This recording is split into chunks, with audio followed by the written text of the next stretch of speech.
Bates Wells is absolutely delighted to become a title sponsor of the SMK Awards. As a law firm with a difference, we are an accredited B Corp. That means we aim to balance profit and purpose. And we do think that campaigning and campaigners are a really essential part of a healthy democracy and a healthy society.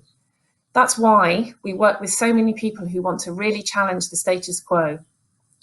I should say that SMK received nominations for some incredibly impressive and courageous people in this new Campaigner of the Year category. And I'm delighted to say that the winner is a campaigner whose passion and commitment is rooted in her own experience, one who has brought to bear every ounce of her expertise and knowledge and persuaded others to do the same. So, our Campaigner of the Year is Joeli Brearly. Joeli Brearly started campaigning for the rights of working mums in 2015 when her employer sacked her the day after she announced she was expecting her first child.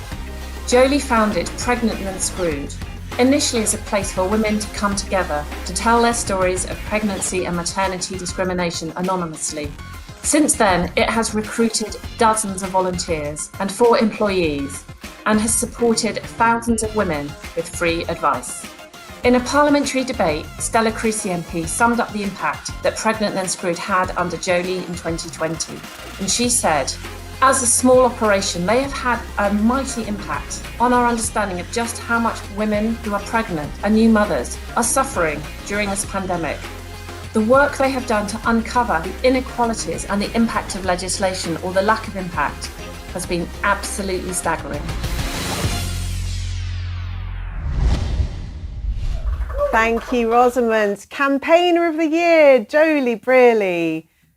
Congratulations to you and everyone at Pregnant Then Screwed. How are you? Hi, Viv. I'm terrific. What a brilliant honour. Thank you very much. It's very much deserved. Tell us about how all of this started and how you got involved. So I was 4 months pregnant with my first child, and I informed my boss that I was expecting. And the next day, she sacked me by voicemail. And my employer was a children's charity. Yeah. So it just goes to show that no sector is immune. And I went on to try and do something about it. I tried to access some form of justice and found it completely impossible. And that experience just ate away at me, and I couldn't stop thinking about it. And so I set up Pregnant and Screwed initially as a place for women to tell their stories of pregnancy and maternity discrimination anonymously. And that was 6 years ago, and it's just mushroomed into this incredible community of mothers and pregnant women. And obviously you've kept on going through the pandemic. What has it been like campaigning through this period, and what advice would you have to people about keeping on going whilst we're still in pandemic conditions? If I was to sum it up in one word, I would say intense. When the pandemic started, none of us had any idea how this was going to play out, and it was really scary. We were worried about loved ones. We were worried about whether this was ever going to end. But I was in an incredibly privileged position. I have a job and money, and I have a partner who earns good income. I have 2 healthy children. I live in a house with a garden, and I'm safe in my own home, and I'm white and privileged. And so it felt like I really needed to do something about it. And I absolutely would not recommend trying to homeschool 2 children, write a book, and run a charity when our workload quadrupled overnight. But still, that gave me the impetus to really push for some positive change. But the downside of that was that we burnt out. Me and my colleague burnt out after a few months because we were working constantly. We were so concerned about pregnant women in particular. So my advice firstly would be look after yourself. Self-care, I hate the term, but it is so crucial. You're completely useless if you're burnt out. And I would also say, as Theodore said, collaborate.